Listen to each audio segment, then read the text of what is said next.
Digital 410 proudly presents the What's the Scuttlebutt podcast with your hosts Don Abernathy, Jeff Copsetta, and Henry Sledge. What's up, everybody, and welcome to another episode of the What's the Scuttlebutt podcast, your favorite World War II based podcast. We want to thank each and every one of you for your continued support and being with us here every Monday night. We're going to change things up a little bit tonight. We're going to change the history timeline of which we are going to talk about. Tonight's going to be Jeff's night. But before we get to Jeff, let's introduce the one and only Mr. Henry Sledge. Henry, how you doing tonight, sir? Hey, buddy. How are you? I'm good. I'm doing quite well, quite well. The kids staying at Grandma's house tonight. Got a little bit of peace going on here. That's got to be a nice little shift. She transferred schools, and now I don't have to take her to school early in the morning. She's riding the bus, and everything's going good, but no one cares about that. We want to hear what's going on with the world and the baby behind Jeff. He's got the sons hanging out. He's going to host the show tonight. So, Jeff, if you want to introduce our guest and take it away, fella. Yeah, he walked off. Sorry. So all that planning to do a kids episode, and it's all for nothing. Now we got to scramble. What are we going to do, guys? No, Jeff had a great idea for this week, and I think it's perfect, especially with Jeff's experience. So without any more of my ramblings, go ahead, Jeff. Oh man, I didn't. Okay, Go right out the gate with it, fella. Yeah, I mean we can dip our toe into it a little bit, and before we just jump in. But I thought we just jump in whole hog. But well, yeah. So I guess to fill the listeners in, and hopefully some of the watchers, I been reading With the Old Breed, and there's some things I want to talk about having to do with that book. But it just so happened that I'm starting the part where they're hitting Okinawa, and the ultimate April Fool's Day, April 1st, 1945, and it I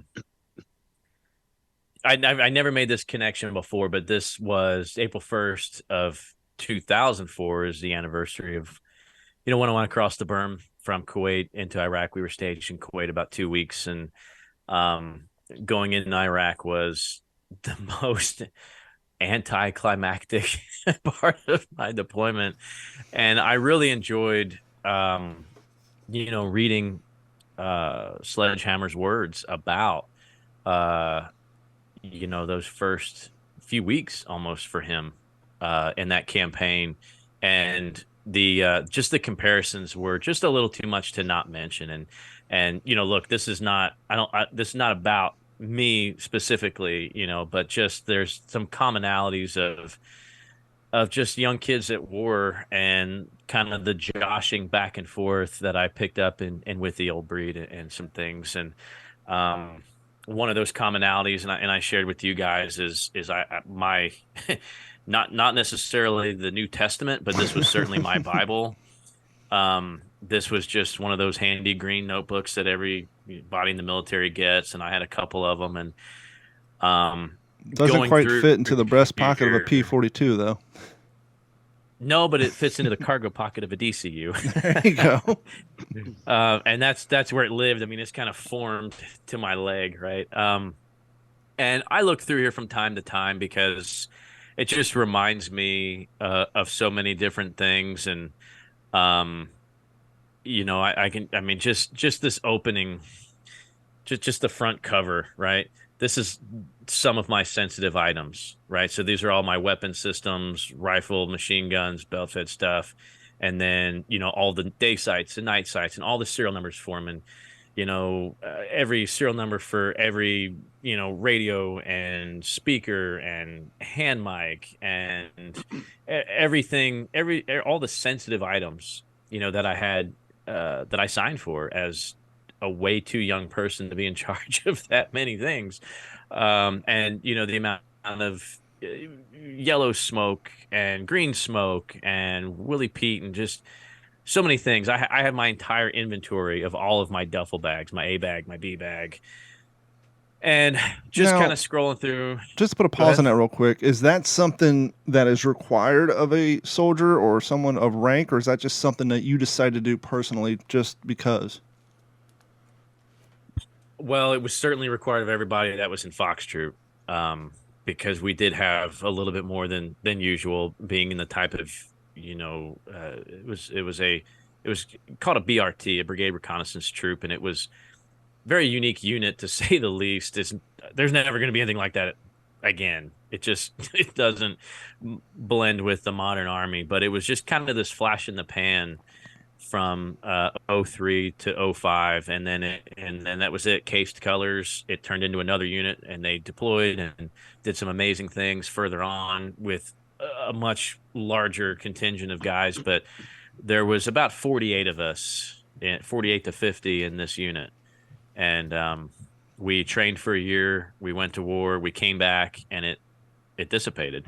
So it was just a really really cool thing to be a part of. I can't say that enough. Well, without getting too much into it, just kind of the Reader's Digest version, because I'm interested, I'm sure Henry and our listeners are, what was it that differentiated that unit to a regular run-of-the-mill, frontline infantry group at that time? Okay, yeah. So, I mean, just, I was not in the infantry. I was in the cavalry. So there's really only one job left in the cav, and that's being a scout. And just that alone is a much smaller group of individuals for all the 19 Deltas out there. You know who you are, and you know why you did it. So from day one of training, it's very different. You're an infantryman mixed with everything that you have to be. You were kind of a Swiss Army knife for the Army. So you not only had to be proficient in infantry tactics, but armor tactics as well, because scouts can either be light or heavy. And a light scout would be either just completely dismounted on foot or assigned to a Humvee platoon, or a heavy scout would be assigned to the Bradley fighting vehicle. So we had to go through armored reconnaissance school. You had to be proficient with every weapon system, demolitions. You had to be your own engineer. Naturally, being a scout, you have to know land nav, from beyond what the common infantryman, is trained on. So that alone gives you a little more of a chip on your shoulder, right? But then this particular unit, so I was in a regular infantry battalion, and it's just a scout platoon. They were assigned to headquarters companies, right? You had your line infantry guys, and then you had your headquarters company, and that was your mortars and your scouts and commo and all those kind of specialty things. So my first year in the Army was with an infantry battalion, and it was not the cavalry. So being trained, when you go in, you're all of your drill sergeants are scouts as well, which is I think different than how it was in World War II. And you kind of were assigned a cycle, and your first sergeant and your company commander, they went with you a lot of times, right? Whereas in my time, you had drill sergeants that's where they were, but they had to be 19 Deltas. You were trained by other scouts, which is another thing that's a little bit more unique in the common Army, because anybody could go to drill sergeant school and you make it, and then you're assigned a rotation or somewhere. But we were all trained in the same place, and by individuals who were proficient in being a recon scout. So that was a little bit more unique. And then 2003 came around, and they started up this unit. The colonel, our brigade commander, wanted to kind of bring back this unit that was really very famous in Vietnam.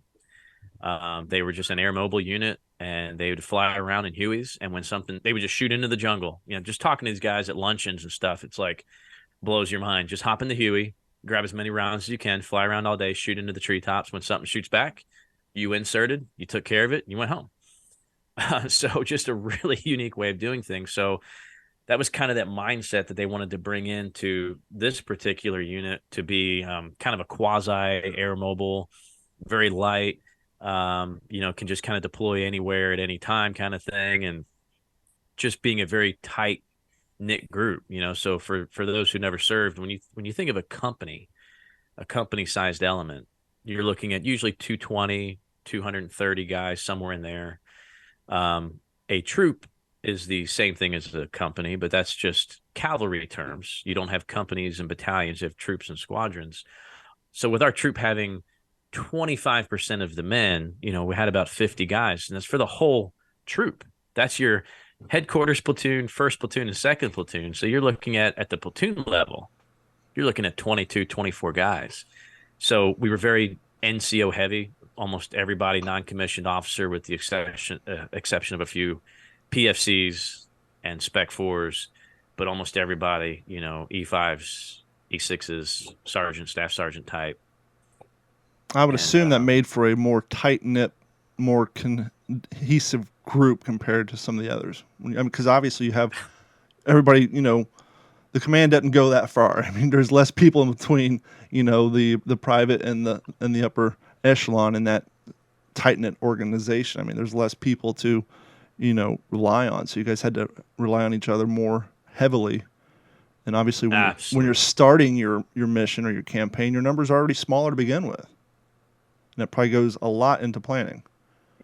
Absolutely. You're absolutely right. So training had to be a much more proficient things. The margin of error was definitely very narrow. And luckily, the first mission that we thought we were going to be tasked with got scrubbed because it was ridiculousness. I'll just say that. But it consisted of kind of an insert team and an outer cordon heavy weapons team. And I was on the heavy weapons team. So my job was to just basically destroy anything that was coming at you, because it's not your guys at this point. If you're firing, something went wrong. Kind of thing. Now, did your medics receive the same training, or were they assigned from an outsourced group? Yeah, they were outsourced. We didn't exactly have a medic that was built into Fox Troop. They were assigned, and they typically would do like kind of a rotation almost. We didn't have them for the whole tour. You'd get guys that just would come from brigade. They'd be assigned from brigade specifically because we had no battalion or squadron, that next level above company. We had no squadron. We actually reported we were a company that kind of skipped and reported right for the brigade commander. So budgeting was much different. I don't remember us having a cap on our budget. I just kind of remember like, hey, what kind of combat gear do you guys want? What kind of 3-day assault packs do you want? We're going to order this. What kind of weapon systems? I remember like when we first got the SAW, the squad automatic weapon, M249, like that's garbage. No, we're not going to do that. So just being able to roll like that was a different experience. And then, of course, like I mentioned in my post, being in one of the first up-armored Humvees to convoy into Iraq was really special. To be in a truck, a lot of the times those guys were sandbagging the floors and welding whatever steel you could find, kind of like the old Higgins boat. Just throw a 1/4 inch of steel. It's not going to stop a bullet. It'll just make the guys feel better. Well, it's funny. Well, it's not funny you say that, but it's interesting you say that, because I saw a clip on YouTube. No, what it was, I saw a short documentary on YouTube. It was apparently Vice or NBC, somebody, I don't think Vice was around back then, but somebody was with a group back then and then caught up with those guys now 20 years later.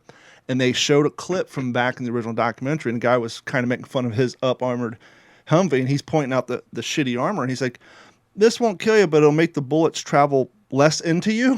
He said, make the shrapnel maybe not pass through you, but stop halfway. So and the guys were just literally on the ground laughing their asses off, because, you kind of have to accept that, and that was kind of the joke among the crew. Yeah, this is our up-armored. It won't protect us, but it'll slow the shrapnel down. Right. Yeah, it was more like mentally it made you feel good.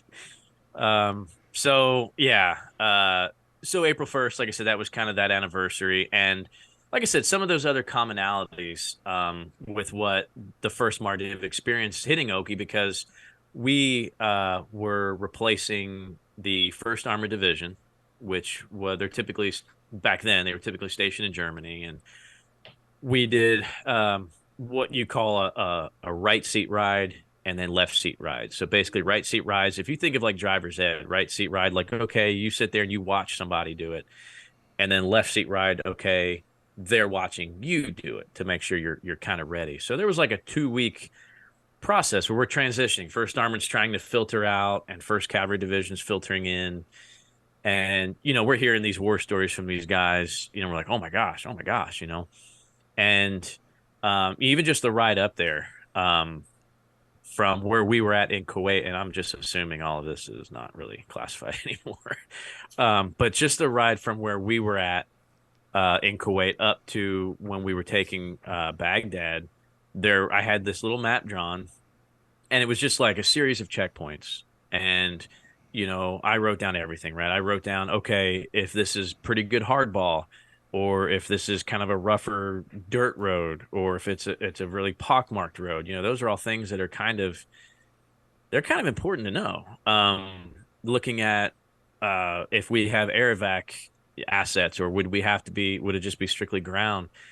Um, and then there was just kind of these, like I said, just these little indexing points of where we were going to refuel or whatever.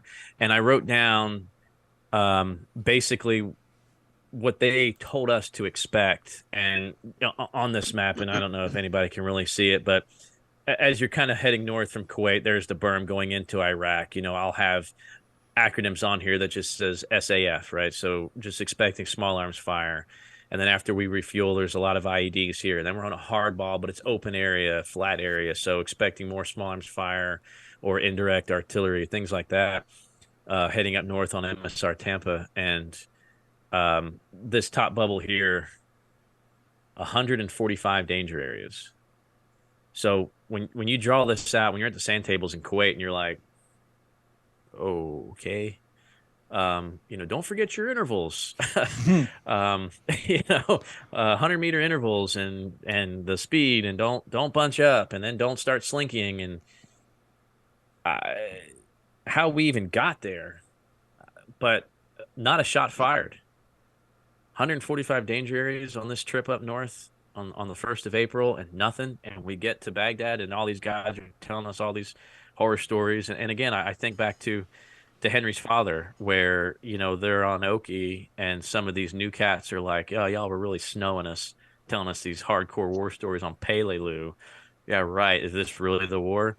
And I literally, I think I have that. I also kept a journal too. I think I actually wrote that. If this is war, then this ain't so bad.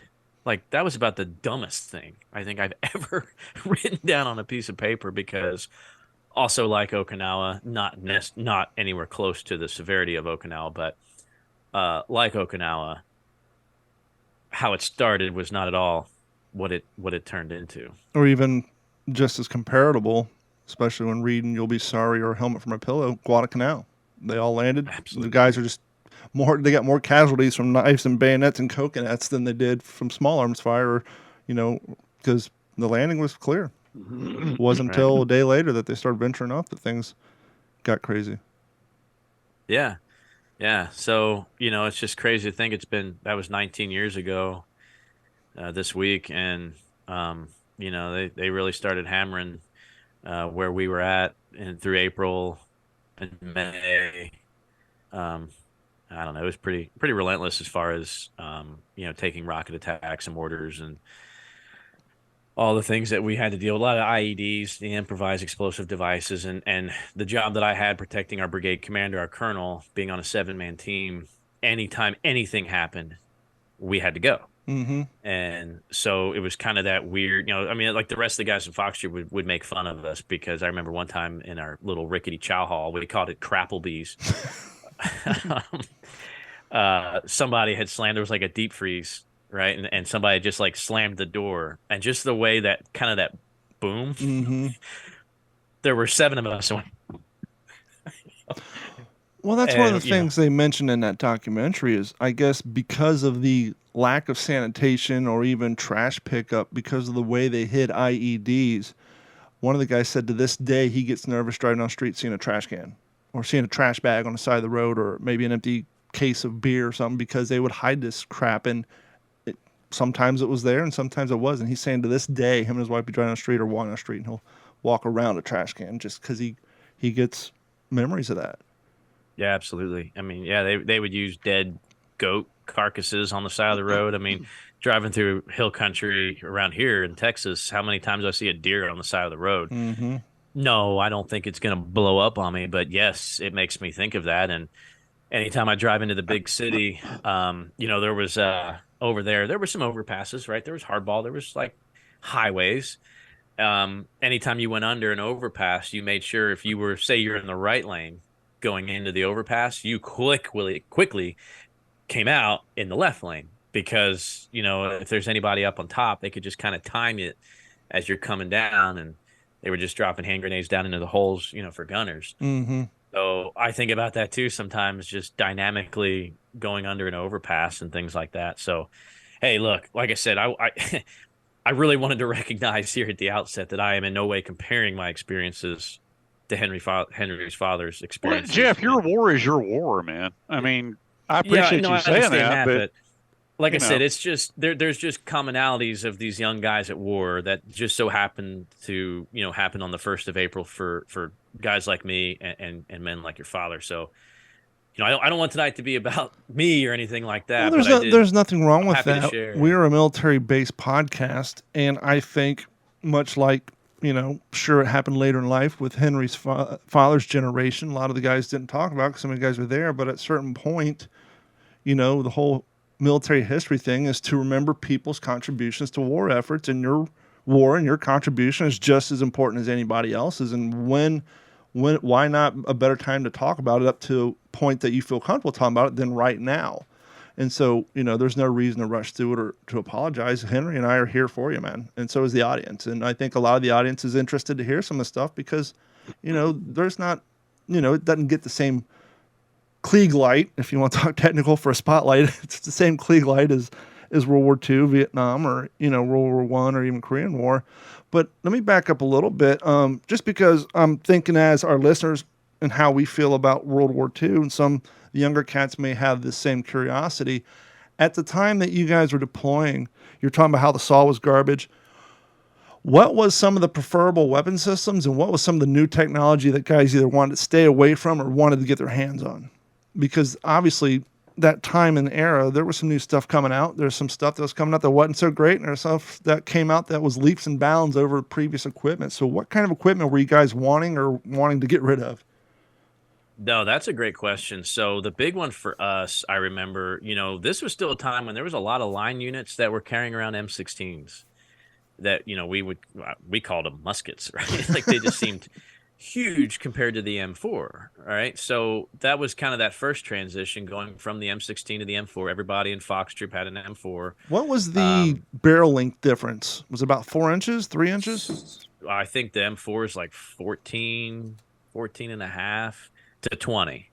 I want to say the M16 was, of course, I don't know, man, it could be 22. I don't even remember, but it was a considerable difference because not only the barrel length, but the collapsible stock, really helped shorten it, which I didn't care for that. I like to have the stock out, but that was a big deal. And this was that whole transition time too. This is 2002, 2003, really early on, where just having a Picatinny rail system was like, yo, this dude's like Star SF. Trek. Yeah, seriously. So Starship Troopers.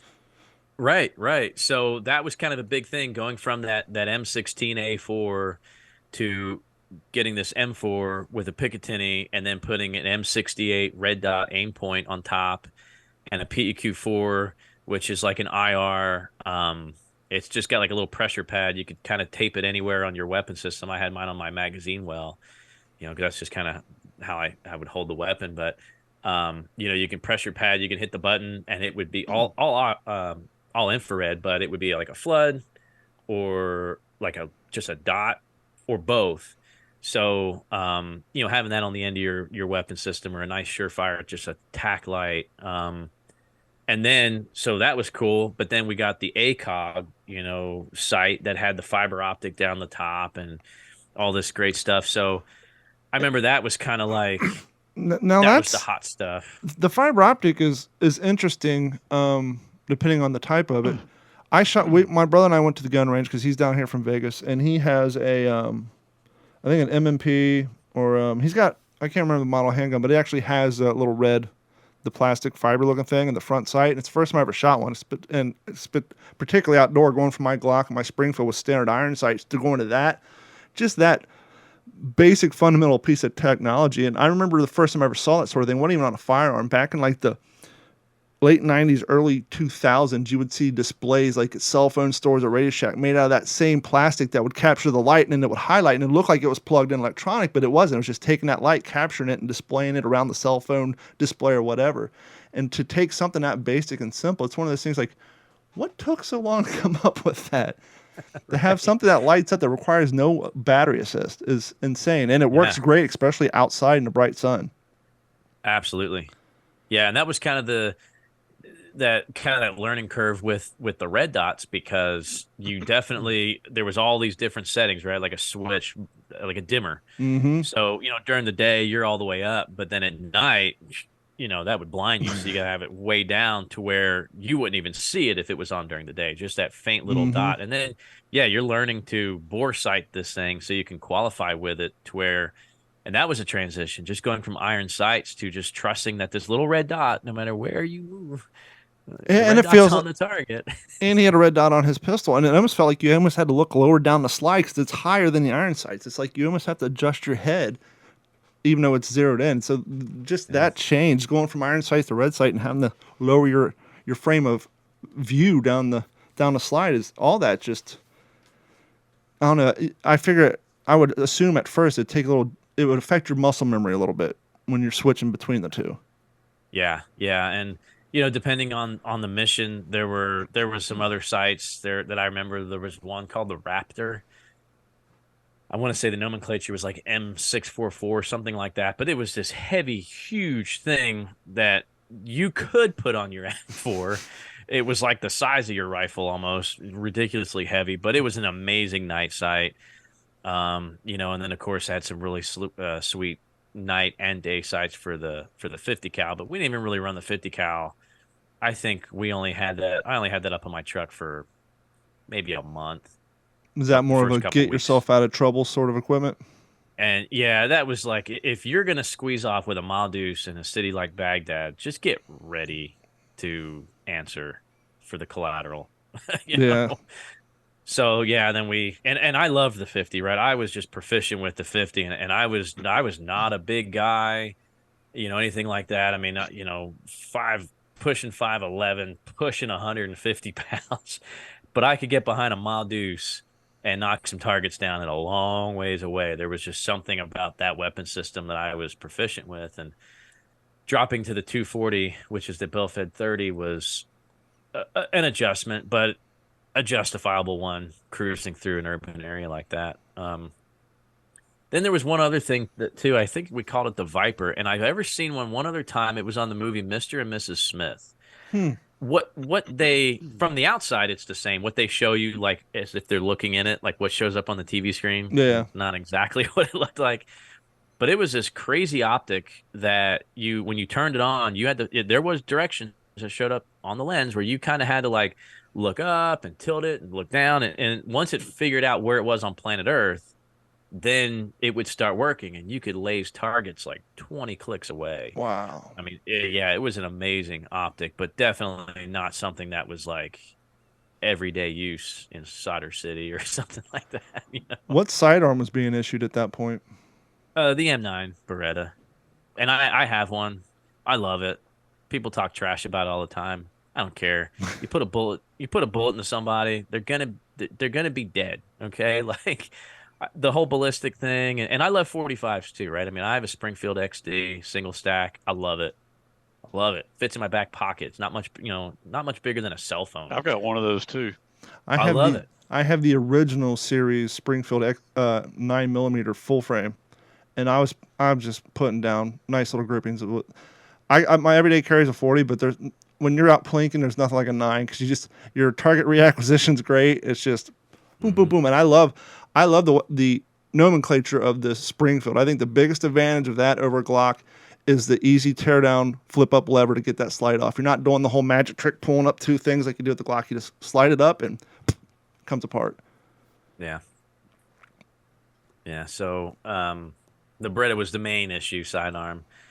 And then, of course, we had what they call the M203, which is your M4, and then it's got the 40mm grenade launcher underneath. And there was at least one on every truck. Usually the driver would carry the 203 because that was kind of like not the most desirable thing to carry around. You got these big 40mm rounds in your ammo vest, and not only that, but it's kind of another one of those things that in a rough situation, depending on the geography, that's just one more thing to get snagged. You're trying to put your gun up over a wall or something, and that barrel's just kind of getting in the way. It's just one more thing to kind of like when you see these guys with their tooled out AR-15s with like 38 different grips on the picking system. It's like, okay, how many do you need? Just choose one. Yeah, yeah, and that's same. Like I started really paring down. I mean, standing up on the gun all day, I didn't need to carry any more weight than if I'm gonna dismount, I'm already in the truck, right? Mm-hmm. So if I'm gonna dismount, I'm gonna grab whatever I need and go. Like I don't need to wear it. So, there were times where I was really just an OTV vest and some rolled up pant legs in the truck. Like it's like ridiculously hot. So, Well, that was the other um, question I had for you. Your training stateside versus when you deployed over there, was there any sort of thought or an intermediate area for training to get you guys acclimated to what they knew the heat was going to be like, or was like, hey, we're just sending you over here, good luck? uh, there was no like weather training because there's nowhere in North America you can do that. But we did go to Fort Polk, Louisiana for a month, Nice and humid. and yeah, it definitely got some humidity. It was actually not a bad time of year. We were there November into December, spent Thanksgiving '03 there. But it was that training in urban terrain. There was a couple different mock villages there with Iraqi civilians that were brought over and told to basically like, hey, you're going to hang out here, live the way you live over there, which is basically like trash it. And then we would, get different missions that would come down like, oh, we're just going to escort. It was all those weird. It wasn't like back then, right? Like, I need you to grab a Tommy and a BAR, and I need you to kill everything this way. And then when you get there, let us know, right? No, this was, well, this particular individual is asking that we provide defense for him as he escorts the bankroll from the bank when it closes to this other place in the city. Like, and there's civilian consideration, and make sure that you're giving out water to the kids. So, okay. You deal with that, and then all of a sudden there's blank firing stuff going off everywhere. And every time we're trying to shoot back, you don't know where they're at. So then you're like, screw it. I think he was in that room. So you fire your blanks, and there's somebody yelling at you, what are you doing? There was a 4-year-old kid in there. Like, okay, cool. We know we can't win this war. This is going to So be you fun. guys were like on Wells Fargo duty. Yeah, it was just these crazy, like just all civilian considerations. And I learned a lesson real quick on my Humvee when we're sitting there just security for whatever it was, and I'm the rear facing gunner, which was good training because I ended up being a rear facing gunner the whole tour over there. There's one of the civilians that comes up speaking in Arabic, whatever, and he just runs up to my truck, pops the hatch, big hatch flies open, grabs a big case of MREs, just runs off.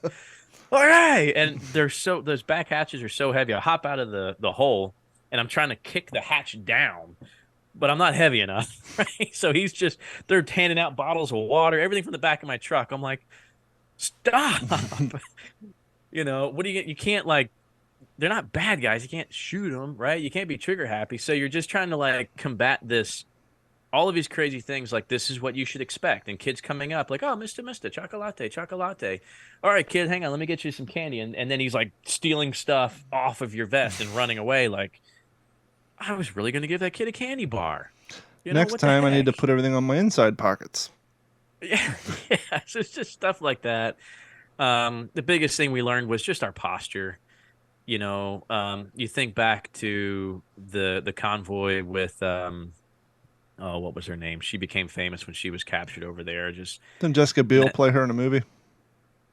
probably, yeah. I can't think of her name, but no disrespect to her, but it's just when you're in like a transportation unit or something like that. Bottom line, we figured out that the enemy was going to fire or engage vehicles that just had a bunch of antennas, as opposed to right, as opposed to 3 Humvees rolling by and there's 250 cals and a 240 on top. Like, if you have that posture that you are ready to engage, they're probably not going to jack with you. But then it's like, oh, there's a canvas Humvee, with somebody eating Doritos driving by. Like, probably take that one out. Yeah, target of opportunity. They knew that, yeah. So they basically, I'll say this, and I said on Fox News when I was interviewed that one time via satellite when I was over there that, everything that we had to an advantage was taken away. And I think Henry's father probably realized that too. And when they were dealing with the civilian consideration on Okinawa, he's a mortarman, right? You're not just dropping mortars on civilians all day. So take that away. It doesn't matter how good of a mortarman you are. It doesn't matter how many rounds you have. that's no longer a factor.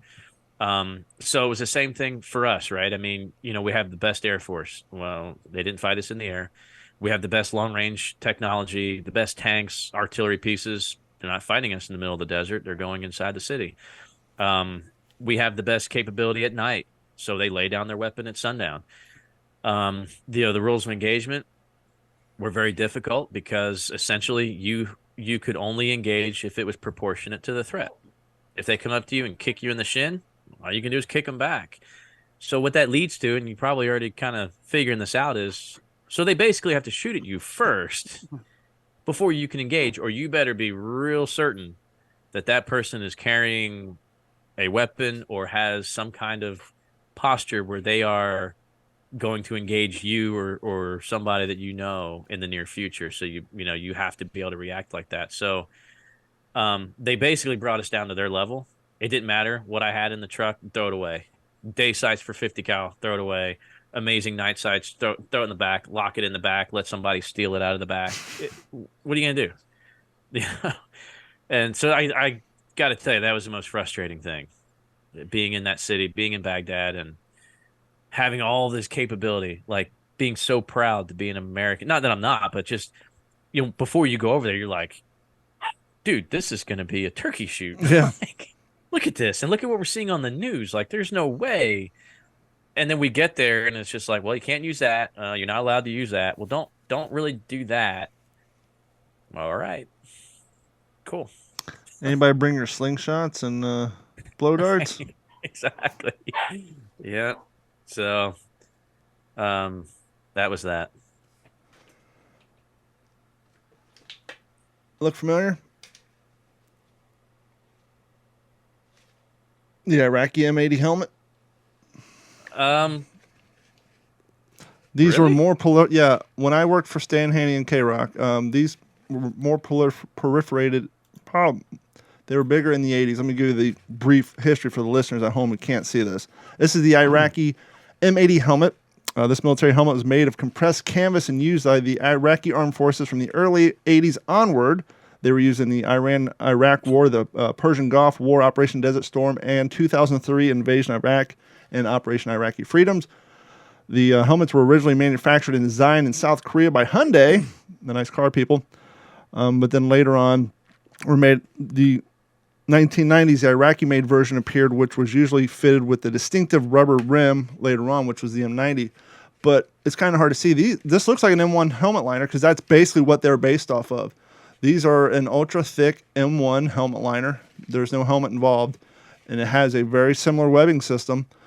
One of my listeners, when I worked in radio, he brought this back from the Iraq War, and he asked me if I wanted it. And I was like, it has no significance to you? And he's like, no. And I didn't know what it was when he was talking on the air. When he brought it to me, I'm like, this thing looks like a super thick M1 helmet liner. And it's basically what it is. It even has a very reminiscent Vietnam, Korea-style chin strap with the ball and the hook on it. But yeah, this is what they used all the way up until 2003. And it literally looks like an M1 helmet liner, just super thick. And it's just, they don't use the term fiberglass. They say it's just canvas with fiberglass on it. So let's see here. Clearly drawing inspiration from the American M1 helmet, which first appeared during World War II. It's different significantly in being constructed from compressed layers of fabric coated with plastic. This inevitably offered troops a much lower degree of ballistic protection than the steel helmet or moderate composite helmets such as the PASGT. The M80 liners is a direct copy of the Riddle liner seen in American M1 helmets made in 1972 and used the Type 1 chin strap. The helmets were supplied painted dark green, and as mine is here, this was often overpainted with a desert tan color which had a tendency of rubbing off, much like the one I have in my hand.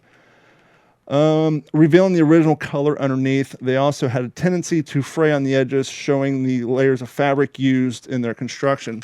And the interesting thing about this one is on the webbing inside is a bunch of Arabic writing. Obviously, I have no idea what it means, but yeah, when he brought that to me, it was definitely interesting to see how the M1 helmet influenced that helmet they were using over there. And so that is the Iraq M80 helmet.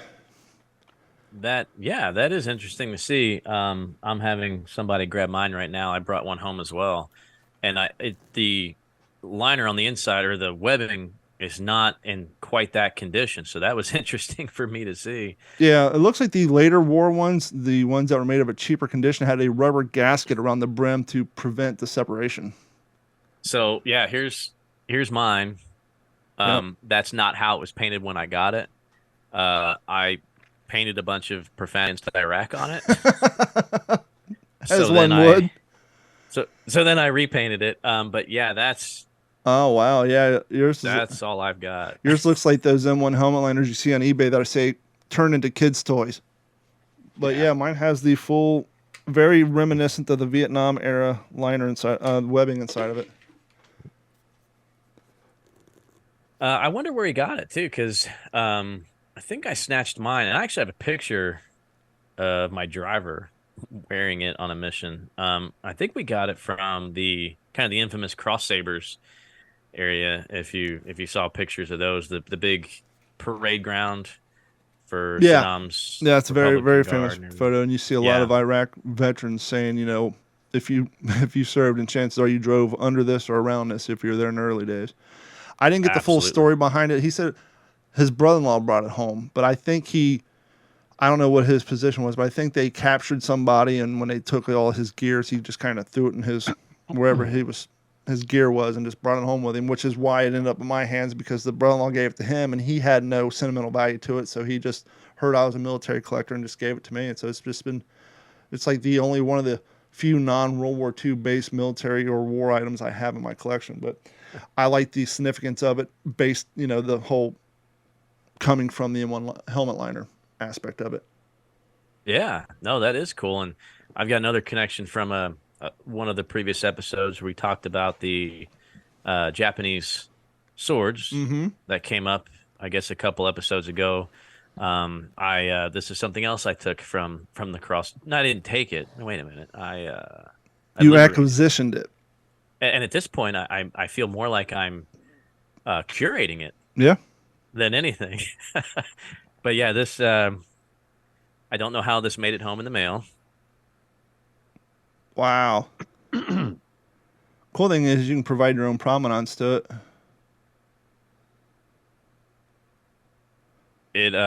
I don't I don't know any kind of story. Looks like brass knuckles on the hilt of it. I know. I was thinking the It same really thing. does. Yeah, I could use some brass knuckles. Yeah, I don't see any kind of maker's mark or anything, Do you but remember how you came across it, or was it on a person? Was it laying about? yeah, it was just kind of there was a couple of them, and yeah, it was just kind of laying about ish, It was laying about when you got done. and it's just laying about in my house. Yeah. That part I can tell you. But yeah, once again, my driver, him and I, we we stuck him in a cardboard tube, his and this one, and he said, "Man, if we make it home, this should be at my house when I get back, and then I'll bring it to you." And so that's what he did. And um, I was just I got one more quick story, and Sure, then we'll, please. like I said, we've got some stuff that I want to cover with Henry, but Plus, we got some mail call. Thank you guys. Mail call absolutely. coming up. Was International on mail call. Just a little teaser. International mail call coming up. right, yeah. So yeah, I was on the phone with our beloved Scott Gibson, right, ACAC from the Pacific here, before we came on, and it's just he's such a nice guy, right? Just has so many just wonderful things to say, and I was telling him, hopefully get to see him here next month when I head over there for Normandy, and talking about his role. I told him, I said, "Man, I can't thank you enough." Right, because until all of that happened and all your work that you put into being ACAC, unless you read this book, would you know who Captain Haldane was? I don't know. Garrett, hurry up and get your stuff going so other people. But I feel like aside from this kind of pop culture following that these series have, would anybody know? And he kept talking about appreciating his look, dude. I didn't serve, and big, deep respect to what you did and everything. And it's like, I obviously I appreciate it coming from him and you guys, right? Of course. Well, and But not speaking for him, but I understand where he's coming from. Once again, especially when I worked in radio, people heard me, like whenever there was a question about firearms and militaries, particularly World War II, the host would bring me on the air and I'd talk about it. And time to time, listeners would call up sometimes and thank me for my service. I'm like, no, no, no, no, no, no, no. And so I'm sure Scott's the same way, where it's like people who aren't really familiar with things like you, when you're in our position, like me or Scott Gibson or other living historians who never served, you know, that's why, for example, I never post any pictures of me and any of my impressions anywhere near any sort of national military. Remember, whether it's Memorial Day, anything like that, anything that has to do with honoring vets, you'll never see me posting a picture on social media of me in a uniform, because I don't want people to make that mistake, because it's very important that those who served get the recognition and not people like me who, have military history knowledge. And so I can understand Scott Gibson, wanting to make that clear. I never served, but and so I kind of get where he's coming from, where you really want people who aren't really familiar to realize, no, I'm not serving. I don't want that misplaced thanks, but I'll pass it on for you to those who did. And so I definitely understand him saying that. yeah, and I totally get that. It's, that's what's compelled me to try to do what I'm doing now, and getting into some of these roles in film to help keep this stuff alive, right? I mean, that's my goal, because, and that's why I shared with him, losing my best friend, this driver that I've been referring to multiple times, my driver over there, losing him a few years ago, self-inflicted. Nobody's gonna make a movie about Staff Sergeant Charles Anderson. So there's not going to be this pop culture following to know who my driver was and who my best friend in the service was. And that's okay. But thankfully, there are these character actors, these series, the money that it goes into it, the training, all of the people that have been dedicated, the people who have written the books, and the people that have kept it alive. Thank goodness that they're there. And if that is not in some aspect serving your country by keeping these guys alive, I don't know what is. Honestly, I mean, I never think of, oh, that guy didn't serve. He's a reenactor. He thinks he's 101st, the bandwagon of brothers. Who cares? You as long as you're not doing any disrespect. And I think for the most part, that's not the case. They're keeping these stories alive. People like Scott and other actors have had these amazing opportunities to reach a lot more people. So I appreciate it. And I told him, I appreciate what you did. I appreciate what you're doing. And because it keeps it alive. And that's why we're here. That's why we're doing this podcast. And that's hopefully why people are listening and writing in. Some of those who write in are also keeping history alive. So, and on that note, I think that's a good segue into this week's mail call. And before Jeff does his mail call duties, we want to remind you, if you're a new listener, an old listener, a casual listener, and you have a question for us, a question about World War II, or perhaps you have a topic that you know about that we haven't covered, if you want to give us a brief history through email us at mailcall@WTSPWWII. That's spelled WWII, just like on the hardcover books of any World War II books you buy, .com. That's mailcall@WTSPWWII.com. Or if it's easier for you, you can send it directly to us through our Instagram and or Facebook pages. With that being said, Jeff, take it away. okay, so this first one reads, loving the podcast, guys, listening each and every week and really appreciating it. And to Henry, big fan of your father and the work you do to keep his legacy alive. Greetings from Sweden, Sebastian Robertson. Thank you, Sebastian. That's really cool. Nice. To hear from Sweden. Yeah. And then our next one reads, hey guys, just dropping a quick note to say that I love what you guys do as always. I'm looking forward to a new episode every week. Keep up the great work. I also have a question for all of you.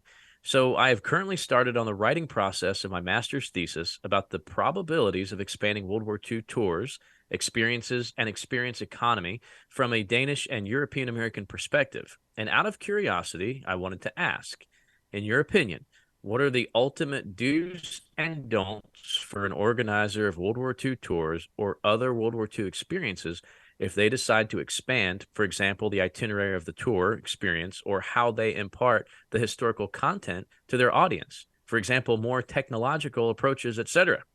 And that comes from Camilla.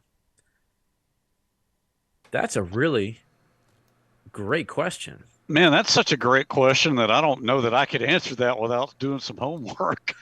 I was say I think out of the three of us, Jeff would be the closest to qualified to answer that because of his experience working for museums. But none of us have actually ran a battleground tour. The only thing I can think of off the top, go ahead. No, go ahead. I was just going to say the only thing I can think of off the top of my head is you really want to make sure you don't present your tours in your history presentation in any sort of way that could be misconstrued as sort of a Disney-esque type, environment. I don't know how else to say that. You just want to, I don't know. Because, for example, I think it wasn't too long ago, there was a story that came out where some enterprising people over in France wanted to kind of open up, for lack of a better term, a World War II based amusement park, which is the phrase they were using in these articles. And rightfully so, some people had some very serious questions about the seriousness in which they were going to approach the subject matter. And it got to be a thing. And, a lot of people had some serious questions about that. And, not abusing the subject matter and turning it into a entertainment type thing and, keeping the love and the true value of the history and the reality of the horrors of war, not turning it into a entertainment type venue. You know what I mean? And so that's the only thing I can really say, because once again, I've never even done a battleground. I would love to. This may be something that Jeff can revisit after he takes his trip. But other than that, I think Jeff, other than, just Jeff's experience operating and working at museums, I think between the three of us, as I said earlier, he's probably the most qualified to answer that question. Can I weigh in on Please, that? Please, absolutely. The other thing I would add to what Don said would be, you're probably, like, you pick an area or a specific battle, or you pick your lane and you want to do something on that. There's probably already going to be something being done similar to it or close to it. And I would say, I'm kind of thinking of Peleliu here, because when I was there, I met a few people. I've had people reach out to me. I would say if you can, be an ally of what's already going on, but definitely do your own thing. But don't try to go into an area and say, well, so-and-so, he's been covering this area for a while, but I think he's missing this and this. I think he's wrong. I want to do it better. I mean, it's okay if you can do it better, but try use the resources around you to try to make it as informative, because really, I think in the World War II community, like on this podcast, we support each other. Mm-hmm. We try to lift each other up and advance. Like you already said, Jeff, we have the same purpose here, which is to remember this history and inculcate an appreciation for it. So, don't draw a battle on. Yeah, go ahead. No, I think that's a great point, and I'm just gonna I'll answer to that kind of that last part of the question with her, for example, more technological approaches. That's definitely one of those things in the museum world. Again, none of us here have led a World War II battlefield tour, but technology is definitely one of those things where you kind of are stuck with it, and you just be mindful how to use it. And I would think use it to your advantage, but don't overuse it to where it becomes a disadvantage. And I'll give you an example of our last time that I was there with the family, where we went, y'all know I'm a big Elvis fan, going through Graceland. Now, going through Graceland now, today, they're going to yell at you if you don't have your headphones on, and they hand you a tablet, and the whole tour is narrated by John Stamos, which is great. So what you say have some Greek is yogurt in a let's say gift closet. you walk in through the front door and you walk in and you're looking at the living room, okay, and you're listening to John Stamos, and there's things happening on your tablet to where you can kind of like almost like you're scanning a QR code. You kind of hold the tablet up to the living room and something will highlight over here, and oh, that's the sunburst clock that Elvis's best friend George Klein gave to him, right? Oh, that's cool. Oh, there's a video of Elvis sitting in here when he first got home from the army, and then the dining room. So what it's doing is this is how people are going through Graceland. Yeah, so they might as well just sit at home and watch the virtual tour on a computer.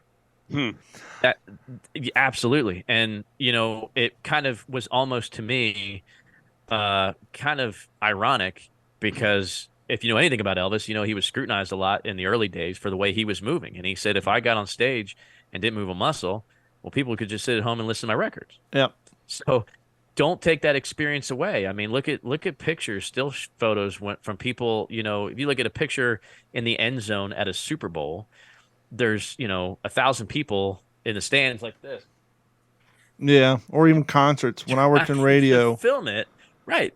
When I worked in radio, we'd have these 2-day festivals. You'd go up on stage in front of 16,000 people, or you would sit on the side, and everybody's just staring at it through their phone. And it's like, first off, you're going to go home and play that, and the sound quality is going to be complete, absolute trash. It's just your speaker can't handle it. But two, you're looking at a live concert through the lens of your phone. You paid for the experience, so put the phone away. Trust me, if it's a quality concert, there's going to be professional grade videos that they're putting up themselves as a production company that you can watch later. Enjoy the experience. Don't watch it through your phone. And you pay for it, so Yeah. share it for free with everybody else. Yeah. Let them pay. So that's my very small, limited advice to Camilla that, it's about an experience. Make sure that they experience it. The technology can be a good, it can be a good asset, but if not used carefully, it can be a disadvantage. So I would say make sure you balance your technology and make sure people come away with an experience, not something that you could see through social media. Real quick on the topic of concerts, back in 1999, I think Kiss kicked off their Psycho Circus tour. It's when they went back on tour. My roommate at the time was like the world's biggest Kiss fanatic, and he made the proclamation. We're living in Columbus, Ohio. Whoever Kiss starts off this tour, I'm going to go see him live. He's thinking New York or Detroit, not too far travels from Columbus, Ohio. 2 weeks later, they announced Dodger Stadium on Halloween. He's like, crap. So he drugged me out there. We went and saw Kiss. It was a great time. I'm not a big Kiss fan, but it was a good concert. Fast forward, I don't know, 2008, 2010. This is when I knew I was starting to get old. The concert that I saw at Dodger Stadium was being presented on VH1 Classics. I called Brad and said, we're all dead. The concert we were at in the audience is on VH1 Classics. I was like, that's when I knew I'm getting up there in age. And so that was just a funny thing to see on TV. He's like, yeah, I was up there, but no, I'm on the Classics edition, not even not MTV or VH1, but VH1 Classics. Like, yeah, I'm getting up there in age. But the technology thing, I saw another cool post. It was a museum, and obviously museums, you're limited to your square footage and floor space. And one particular thing, depending on how the final product is done, once again, I saw a photo, I didn't see the actual thing, but they had people kind of in this corner with VR glasses on. I don't know if they were watching. I'm assuming maybe it was a walkthrough of a battleground or something, but this particular museum had some VR glasses where people were kind of looking around, experiencing what particular, scene, set, or time period this museum was representing. But, that's kind of an interesting thing because as we've talked about before, especially with the younger kids, and maybe this is something that she has to consider, obviously a battleground tour is cool and it's kind of interactive, but once again, you're looking at empty fields. You're looking at trees that weren't there 80 years ago. And with these younger cats, they sometimes need interaction. So you may have to sort of build some technology-based stuff into that. But obviously, you're going to be limited to the transport. So that's kind of a tricky question because you gotta be moving around. 1999 was the year I was born. Yep, that's what Jay Rocker said on YouTube. So I'm definitely feeling old. He was born 2-3 years after I graduated high school. But yeah. Well, so I've got one more final thing Please. for Henry, and because I was way off, and I'll admit it. I'll man up. The last time we were talking about the confusion with Akak, his replacement, being Lieutenant Stanley, not really getting kind of that forefront in the Pacific at all that you would expect. Okay, you go from one company commander to then the next guy is just kind of like, who was he? So again, my first few times watching it was like, oh, it was that fresh-faced lieutenant that was kind of, you could tell, fresh out of OCS and whatever. Of course, that was not the case, right? This was Lieutenant Mack, who was, I guess, more a platoon leader, mortar team leader of some sort than a company commander, of course. So I think I made the comment that where, you maybe they kind of shunned Mac a little bit in the series to not really take away from Captain Haldane. You have these two competing heads, and you definitely I don't think they would want to overstep ACAC while still trying to maintain accuracy, right? Like, how do you do that? I probably said it seems like Mac's not really all that bad of a guy. And then I kept reading, and that guy was an idiot. No, I mean, take it back. The guy was very immature. He clearly had the ability to be a Marine Corps officer and pass OCS. No simple task. But the things that this guy did on the battlefield, oh my gosh. One that I remember now was let me see if I can demonstrate here.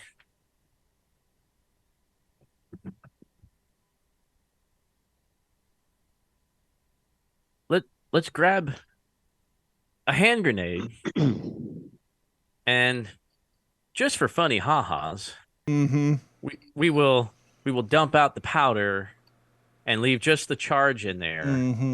And this will be a fun prank.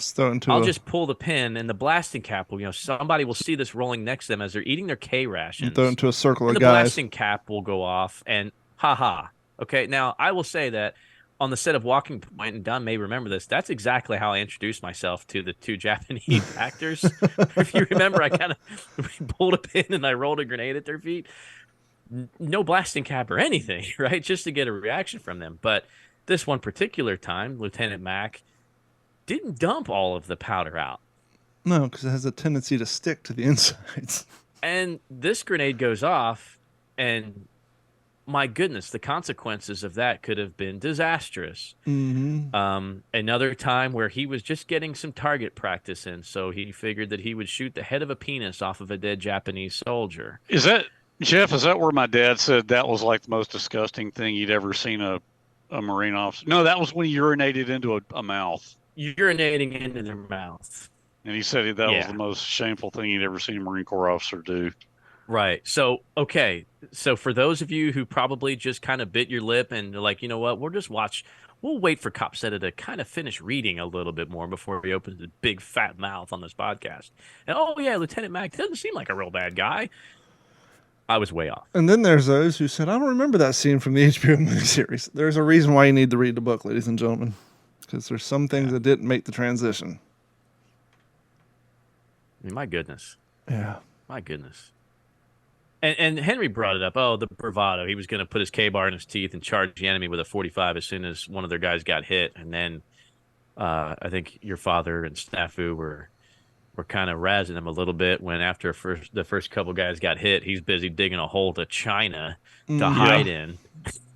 Right? There's another little unpublished tidbit. I was trying to see if I could get to it in book 4 of all this stuff, but I can't get to it quick enough. But my dad kind of pulls a prank on him one night, just messing with him a little bit because he knew he would kind of react really strongly. So, but yeah, that's a teaser for next week's episode for those who joining in. Yeah, no, I'm not going to get into it, I mean, because I'm not. Well, yeah, save some of that, but man, So I was way off. Don, I didn't know if you wanted to talk about this before we left tonight. Yeah, so we're going to start doing a few things around here. One is going to be our way of saying thank you to those who sign up for Patreon, because that is the primary source of any, I don't want to say income because it's not an income. It's the primary source to making us break even.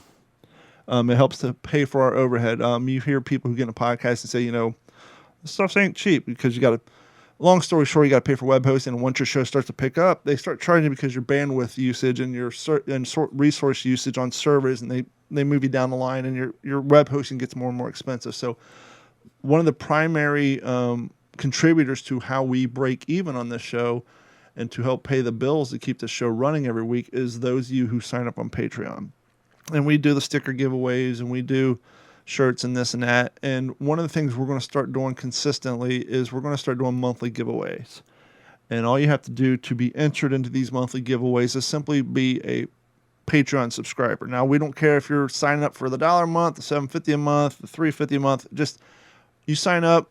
It's our way of saying thanks, and we're going to do giveaways. And then on the side, to make it fair to all listeners, not everybody who wants to sign up for Patreon who can, we're going to also have things that are available for purchase for people outside, just for everybody.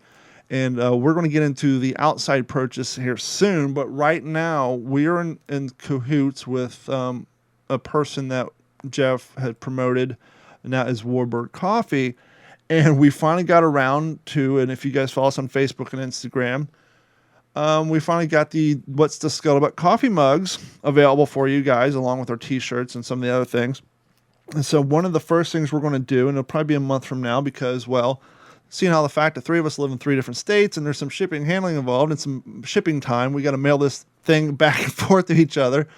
One of the first giveaways we're going to do on Patreon is we're going to do an autographed What's the Scuttlebutt podcast mug teamed up with a bag of Warbird coffee. And so we're going to be doing a Cup of Joe giveaway, and that probably happen maybe a month down the road from now, just because once again, we got to get the mug. I got to sign it, send it to Henry, sign it, blah, blah, blah. We got to get the coffee in. And so that's going to be the first giveaway. And one of the non-Patreon related giveaways, something we're going to offer as a limited series. We're only going to do it once. We're not going to do this every month on this particular item because we want these things to be limited series so that people who have the ability to get to them will kind of put them in their collection. It'll be kind of collectible because it's going to be a limited run. And what I thought one of the cool things we can do that's World War II related that is kind of cool is we're going to offer up, and we haven't come up with a number yet. It's going to be a low number. Once again, we want this to kind of be something cool that you guys can add to your collection. And that is the first item we're going to start that's not a Patreon-based thing. It's going to be autograph end blocks. And so we're going to come up with a minimum number of end blocks. It's going to have Jeff Copsetta's autograph taking up one whole side. And then on the other side, we're going to have mine and Henry's real small. Actually, I'm thinking about my signature is such a chicken scratch. I think I can get away with signing the back where the ridges are. So chances are Henry's will be on one side, Jeff's will be on the other side, and I'll put mine on the bottom where the ridges are because mine's literally a D with a line and an A with a line. So I don't need a whole lot of room because I can't write by hand. I'm a computer guy. And so that'll be up soon. Once again, with shipping times, getting these things signed and shipped and all that, that'll probably be a month from now as well. So keep an eye out. We'll have those listed on the website, and we're going to come up. We haven't come up with a select number yet, but once again, that's going to be a minimum thing because, something like that that people are going to want to buy. We're not going to say, oh, well, we're going to make another run next month. We're going to do limited series of different items that people can purchase. And once again, these aren't things that we're doing to line our pockets. These are all things that we're trying to do to raise revenue to help not only produce the show, but to advertise so we can, get our name out there. We love you guys. All of our listenership comes through grassroots. All of our people come here by word of mouth, social media posts. We don't do any paid advertising yet. We're not running ads on YouTube or Spotify or Pandora. We'd like to. And so these are ways we're coming up with to make a little bit of money to help us grow the show through advertising through third-party sources. So I don't want you guys thinking, oh, they're trying to sell stuff to line their pockets. No, we're trying to come up with ways to help grow the show, build our audience. And not only that, but the bigger our show gets, the more people hear about it, the more likely we'll get even, more interesting guests on. Because one of the hurdles we have to do, and Jeff and Henry and I've done it, hey, we want you to come on our podcast. What is it? Oh, it's what's that? So we have to explain, yes, we have an audience and we're here. But, we want to grow our show just like any radio show, like any podcast. And so these are things we're going to do. Giveaways through Patreon as a thank you.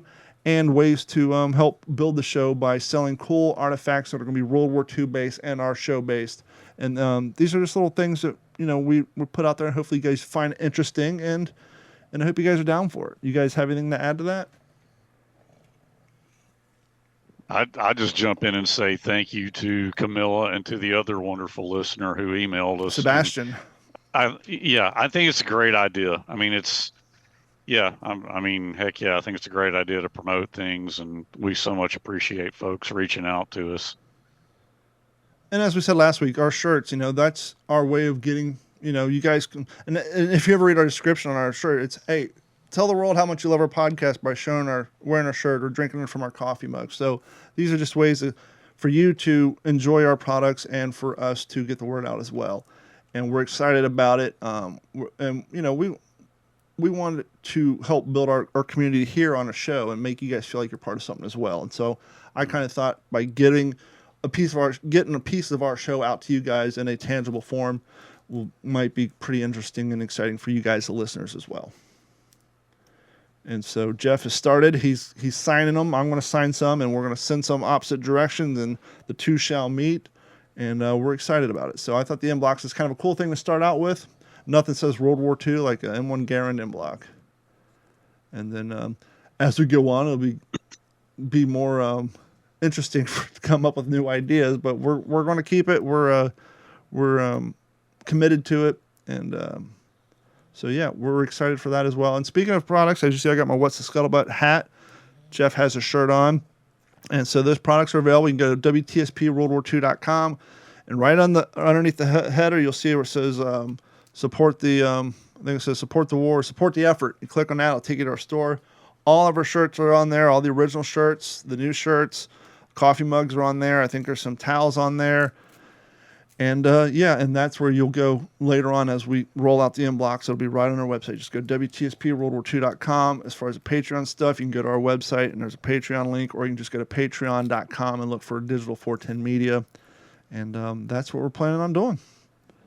Yeah, and I'll tell you, those mugs look sharp. I ordered two. I got the gray one for my wife, and then I got the black. And let me tell you, the black, it's just like your hat, right? Yeah. It's just that black mug with the white lettering that pops. And you brought this up, I think, before too. It's not just like you're holding your mug and there's just a little symbol here. Like, no, it's wrapped around. It wraps. Yeah. So right-handed, left-handed, however you hold it, you're going to really display WTSP for us with that coffee mug. So real excited about that. I wish they had an OD green, but they don't. Closest I can get to Kelly green. So there's a Kelly green version available. Once again, this is through a vendor that basically says, here's what we have. You can put your logo on. So maybe down the line, they'll offer up an OD green. As soon as it does, we'll be happy to put one out there. But there's a black one, a blue one, a gray one, a Kelly green one. And I had to go back and restart it because I actually used up a spot on a white on white. I'm like, how's that going to work? I didn't want people to think it was one of those. You've seen those coffee mugs that change color when they heat up, and I didn't want people to think. So I had to go and restart that. So yeah, a mood mug. Yeah, mood mug. Hypercolor. Those shirts didn't last long. I want a shirt that changes color with my sweat stains. That's exactly what they were. I was a little bit before Jeff's time, I think. Do you remember Hypercolor T-shirts, Jeff? Yeah, of course I do, and they still have them. Do they? They still make them, yeah. I haven't seen one since '93. Well, it's the same. It's the same technology, but my kiddos, they got it from my parents got it for them from a dinosaur park, and you go outside.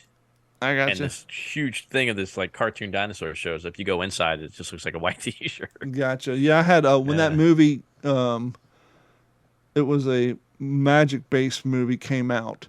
When I worked at the radio station, they sent us one, and so when you put your coffee mug in, the logo showed up. When you put the hot coffee in, it was temperature based, and the logo for the movie would show up. When you drank it, it would go away. But yeah, so that's what we got going on. And as we said before, please head over to YouTube, look for D410 Media, and follow, subscribe, and watch the videos. And those will go a long way to help support the cause and what we're doing here. I don't know if we need to do what you're reading. I think we're all still reading the same books, right? I'm 3/4 of the way through the John Basilone story. I think Jeff's almost done with the Old Breed. Yeah, I am, and like I said, I'm taking it slow. But I did want to bring something else that I am reading real quick. I just got this in the mail. I subscribe to World War II magazine, and it comes out like every other month, right? Nice. So it's kind of few and far between. But it's quarterly now. Oh, it's quarterly now. Jeez, yeah, it is quarterly now. Yes. So on page 58 of this Ooh, look latest at that. edition, It's almost like they're listening to yeah. the show. So, but yeah, exactly. But when I opened this up, I saw it on the front, like, oh, what's this? Oh, okay. Let me go right to that page, and I saw Bomber Boys, John Slemp, and I went, wait a minute. So when I got that coffee from Warbird, they sent me a little advertisement, like a little postcard, about this new book called Bomber Boys by John Slemp. And it's all about World War II flight jacket art and the guys that wore these bomber jackets. And so it looks like it's a beautiful, and there's some more pictures. It looks like it's just a beautiful, this is like a coffee table type book, right? This is not, it seems like it's a larger book, beautiful prints, lots of color photos. And, I've already been on the website, and I talked to John at Warbird. I said, do you know this guy? He goes, yeah, and check it out. Looks like it's going to be a really, really awesome book. And I'm not going to say it's a ridiculously cheap book either, but it looks like it's probably worth, for these high quality photos. And I wanted to share just this one caption. So if you think like, okay, well, who cares? The jackets, like, that's cool. They painted them. All right. But when you really want to do a deep dive in the story, so this particular one was worn by Robert M. Mitchell Jr. He was a ball turret gunner in a B-17 and flew a total of 34 missions. Wow. On his last mission, he swapped aircraft at the last minute to fly with his buddies. The aircraft he was originally supposed to fly in was shot down in front of him, and Mitchell saw the ball turret falling away from the aircraft. He returned home to his wife shortly afterward and lived into his mid-90s. You want to talk about some survivor guilt? Wow. It's funny. We were talking about the jackets and stuff on the last podcast, and during the show, I was doing some Google image searches, and well, the internet being what the internet is now on my YouTube and my Facebook and Instagram, we're getting all these advertisements for reproductions of those jackets and all that stuff because, Google can't let a good search go to waste. And so now I'm seeing a lot more of those jackets and reproduction versions popping up in advertisements on all my social media because I bothered to do a search for them one day to get an idea of what they looked like. But Jeff, do you got anything coming down the pike you want to promote? Not right now. How about you, Henry? No, not right now. Well, myself, I don't have anything wrapping up either other than my dog sitting here snoring, and she's about ready for bed. And so, as always, we want to thank each and every one of you for your continued support. And as we said earlier, please head over to d-410.com or WTSPWWWII.com and click on that Patreon link or click on the social media link, which will give you links to all of our, Henry's Facebook page, his Instagram page, Jeff's Instagram page, mine, as well as our YouTube channel. And please go like and subscribe to our YouTube channel, and that'll go a long way to support what we do here. But until then, we will see you all next Monday. This has been a Digital 410 production.